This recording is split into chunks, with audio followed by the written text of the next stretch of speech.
Empezamos, ¿ya? Leonardo, ¿nos puedes dar tus datos completos, tu nombre completo? Mi nombre es Leonardo Piña. Ya, en Colombia, de donde tú eres, ustedes también manejan un número de colegiatura. Soy de ¿Cuál Colombia. es su número? ¿Tienes un número de colegiatura? Sí, 45, 25, 37. Listo. Acá se Mira, le llama tarjeta profesional. tarjeta Profe profesional. Y acá en Perú lo llamamos nosotros número de colegiatura, pero es lo mismo.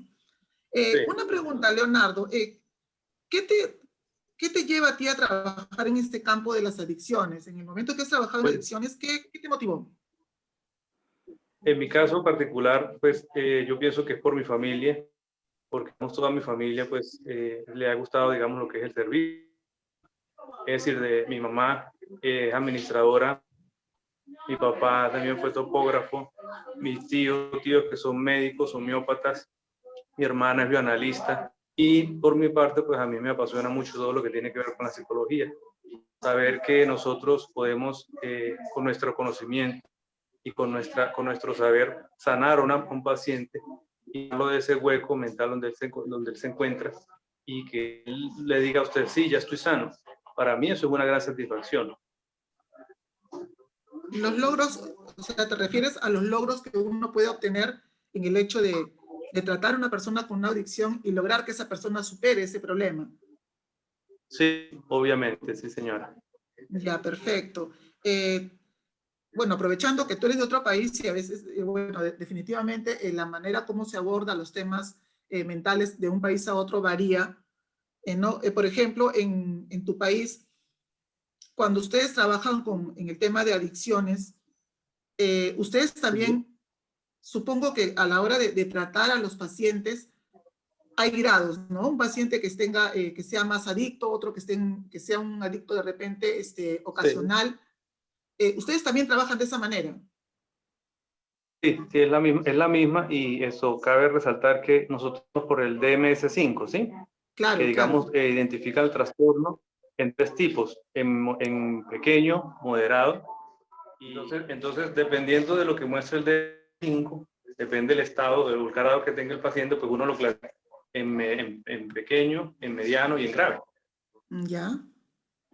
Y ahí es donde entra el abordaje. Sí, es correcto. Listo, Aparte de que listo. uno primero identifica el trastorno raíz, porque a veces hay un trastorno principal y después de ese se generan trastornos secundarios. Entonces el paciente Por siempre es ejemplo, importante, por ejemplo, cuando digamos hay un trastorno de esquizofrenia, a veces normalmente que puede ser que el paciente tenga una lesión a nivel neurológico, o sea, al nivel de conexión de cerebro, neuronas. Uno de entrada no puede decir, no, es que es esquizofrenia, sino que primero, por eso a mí me gusta mucho atender a los pacientes la parte, primero la parte emocional y luego la parte física, porque digamos, siempre se comienza primero por la parte de la mente y luego ya cuando son más pacientes, pues entonces ya pasa a la parte física. ¿Usted cuánto de experiencia usted lleva practicando en este campo, precisamente en el campo de que vendría a ser las adicciones? Digamos más o menos desde el 2011 yo empecé a digamos con una corporación que manejó programas de resolución con lo que es la cárcel modelo, ¿sí? Ahí se trabajaba todo lo que es la parte de consumo, la parte de adicciones, pero a través de un programa que se llamaba la Comunidad Terapéutica, Nuevos Horizontes, lo pueden buscar en internet, por si necesitan fotos, ahí está en internet. Ese programa, pues digamos, muy completo, ¿no? Porque digamos, se trabajaba al paciente y se trabajaba también a la familia. Desde 2011 más o menos venimos en ese caminar. Claro. Póngale 2010, yo creo. Ya casi 10 años. Sí, sí señora. Muy bien. De acuerdo a toda su experiencia, usted ya enfocándonos más en los casos de familias con adicciones, ¿usted qué recomendaría o qué haría en caso de qué hay que hacer o no hacer en caso una familia tenga algún miembro con ese tipo de problema de adicciones? Bueno, en mi caso pienso que cuando en la familia existe un trastorno de adicción, se afecta a todo el núcleo familiar, ¿sí? O sea, uno no puede, uno como profesional integral no puede tratar al paciente disperso a la familia. Uno tiene que tratar primero al paciente y luego también tratar a la familia, porque digamos la manera se afecta directamente, ya que la persona que es adictiva pues siempre va a buscar la manera de buscar apoyo, y si no, la familia no le brinda ese apoyo, pues el paciente vuelve a pedir, ¿sí? Entonces siempre se busca atender siempre de manera integral al paciente y a la familia y al entorno también social. Claro, dentro de su experiencia, de todo lo que me comenta, ¿qué tipo de tratamientos podría usted o qué tipo de intervenciones realizaría, digamos, a la familia, ¿no? Que no está aceptando, digamos, o no está teniendo conocimiento sobre esta enfermedad? Bueno, yo pienso que primero habría que hacer una intervención de la parte psicoeducativa a la familia y al paciente, ¿sí? Sobre todo al paciente se le trata de una la parte desde lo del área cognitiva conductual, es decir, lo que él piensa, lo que él siente y lo que él actúa, que es conducta, ¿sí? Son las tres áreas básicas que toca tratarlo. Luego, a la familia siempre hay que tenerlas como redes de apoyo. Y digamos, la idea es que la familia se integre también a que el paciente vaya evolucionando poco a poco. Es decir, que esté pendiente de su tratamiento, que esté pendiente también de su educación. ¿Sí? Siempre se trabaja de manera completa. Pero siempre a la familia hay que tenerle una psicoeducación, porque muchas veces la familia no conoce, no saben del tema, no saben qué es una adicción, no saben qué es un trastorno, no saben qué es un tratamiento intrusivo, ¿sí? Entonces yo pienso que es importante que a la familia se le dé una capacitación para que también estén, digamos, ellos vayan a la par del tratamiento del paciente. Claro que sí, muy interesante todo lo que me comenta. Mi compañera, Sí, señora. unas preguntas que quisiera realizarle, por favor, Emilia. Sí, no se preocupe. Continúo yo, Sí, no hay continúo ningún yo. problema. Leonardo, ¿tú qué otro tipo de trastorno Señora. lo mencionaste hace un instante? Dice, ¿por qué los adictos tienen con frecuencia también otros trastornos? ¿Cómo se podría explicar eso? El hecho de que el adicto generalmente Sí, hay otro trastorno asociado. sí, acuérdate siempre, doctora, que los trastornos vienen asociados a de repente situaciones que ocurrieron en la niñez, ¿sí? De repente un abandono, de repente alguna situación de violencia, de repente una situación de maltrato, y el niño, cuando está en esas edades y se llega a originar, voy a poner el caso de un maltrato físico, ¿sí? De cualquier miembro de la familia o cualquier abuso, el niño desde ese momento va a generar un vacío, ¿sí? Luego ese vacío, cuando ellos ya llegan a grande, empieza lo que llamamos en psicología a compulsar, es decir, va a originar que en el psique del paciente el niño quiera olvidar o quiera tratar de cambiar esa situación que lo originó cuando estaba pequeño. Entonces, ¿qué hace? Él se refugia en la adicción, es decir, se refugia en la droga, se refugia en el alcohol, ¿sí? Por eso es que es muy importante cuando uno va a tratar ese tipo de pacientes, ir hacia la historia de él cuando es niño, digamos, en los primeros años, ¿sí? En las primeras etapas. Esa va a ser la clave para ustedes en un futuro, cuando vayan a ver un paciente, vayan mirando siempre su parte de la infancia. Él hizo de los primeros 10 años, qué hizo, con quién vivió, cómo fue su educación, si fue que tuvo una madre permisiva, si fue que tuvo un padre permisivo, si fue que tuvo una madre autoritaria o fue que tuvo un padre autoritario. Todas esas situaciones influyen de manera, digamos, importante en el paciente, y eso puede generar de repente trastorno. O sea, el trastorno principal hay que asociarlo siempre que detrás de la adicción antes puede haber otra cosa, ¿sí? Ya sea un trastorno afectivo, un trastorno de conducta, un trastorno, como te dije al principio, neurológico, que de repente él se haya golpeado la cabeza o cualquier área del cerebro. Entonces es importante tener claro todas esas. Entonces podemos decir nosotros que cuando nosotros vamos a tratar a un paciente con adicción, lo básico es ir a la raíz, ¿no? Al origen, y ya podríamos decir que el hecho de que la persona que tenga en sus orígenes, en su niñez, en transcurso de sus primeros años de vida, haya tenido algún abandono, alguna carencia o algún tipo de maltrato, esto va a originar que luego sea más susceptible a caer en el consumo de drogas. Sí, acuérdate, doctora, que hay que ir preguntarnos siempre qué codicia el paciente, qué codicia el paciente con lo que está haciendo, por qué o para dónde voy. Es decir, nosotros nunca tenemos que mirar está delante de nosotros, sino lo que está detrás, porque el paciente, acuérdate que él siempre va a asomar la puntica del iceberg, más no lo que está debajo. Entonces, Exacto. como profesionales de la salud debemos de mirar debajo, qué hay de fondo, quién es el paciente, quiénes son sus familias, tiene algún miedo, si tiene alguna fobia. Todo eso es importante y les revuelvo el cargo a los compañeros. Traten de atender a los pacientes de manera integral, parte mental, parte física y parte social. 3 columnas que ustedes tienen que atender al paciente, que el paciente se sienta atendido, ¿sí? De manera completa. No vayamos no solamente a lo mental, digamos, al trastorno, una vez medicina, no, hay que tratarlo completamente, ¿sí? Completamente. Doctor, buenas tardes, le saluda Alison Girón.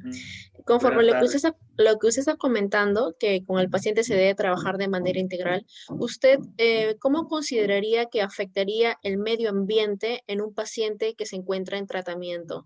¿Usted cree que sería indispensable sacarlo de esa zona de confort y tal vez aislarlo o cambiar el medio ambiente?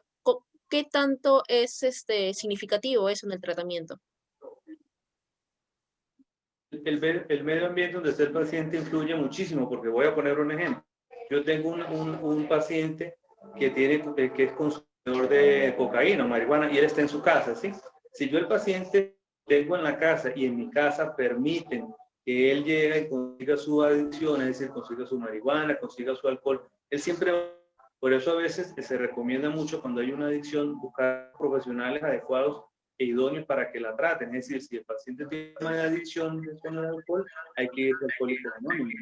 Si el paciente tiene una adicción con la cocaína, con droga, cualquier otro estupefaciente, tiene que ir a una institución. Nunca, pienso que la mayoría de los pacientes nunca se debe tratar en la casa, siempre y cuando sean leves, ¿no? Ya cuando a medida que sean más graves, pues se van cambiando, están buscando más instituciones más profundas, ¿sí? Sí, doctor. Ok, Y perfecto. conforme... Una pregunta más de Señora. parte mía. ¿Cómo definirías, Leonardo, el síndrome de abstinencia? ¿Y cuáles serían las consecuencias que se derivarían de este síndrome o este síntoma o trastorno de abstinencia? El trastorno de abstinencia, doctora, es muy complejo, ¿sí? Porque, digamos, usted tiene que, con la medida que se pueda, yo soy partidario, usted no puede llegarle a decirle, ya usted no le voy a dar, lo voy a cortar de tajo la droga, porque el paciente la va a necesitar. De hecho, ellos aman, ellos aman su vicio, aman su droga, aman su alcohol. Entonces, usted como paciente tiene que tratar con terapias y con herramientas desde lo cognitivo-conductual, que es la parte fuerte, irle reduciendo desde lo mayor hasta lo menor. Es decir, usted tiene que irle diciendo al paciente, y primero, lograr una atención que el paciente tranquilice. Es decir, una recomendación es que los pacientes llegan muy alterados, muy emocionados. Entonces, si usted le dice a un paciente que usted va a empezar a quitarle su vicio y su cuestión, el paciente se le va a empezar a respirar. Entonces, lo primero que hay que tener en cuenta es que la abstinencia hay que manejarla muy profesionalmente desde lo cognitivo-conductual, ¿sí? Es muy fuerte.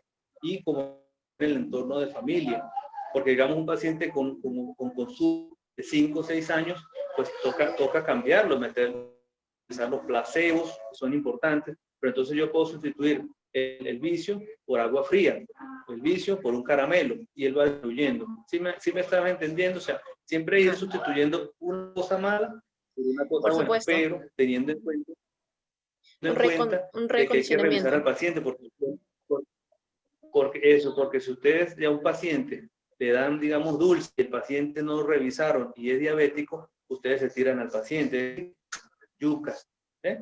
O sea, hay que tener siempre cuidado, dar siempre el historial físico del paciente, si tiene alguna enfermedad, si tiene alguna afección, porque de ahí depende que ustedes, digamos, lo vayan mandando.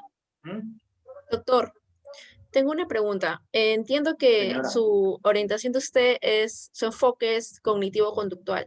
En base a su enfoque que usted ha podido trabajar con distintos pacientes, ¿cómo toma usted las recaídas en estos pacientes?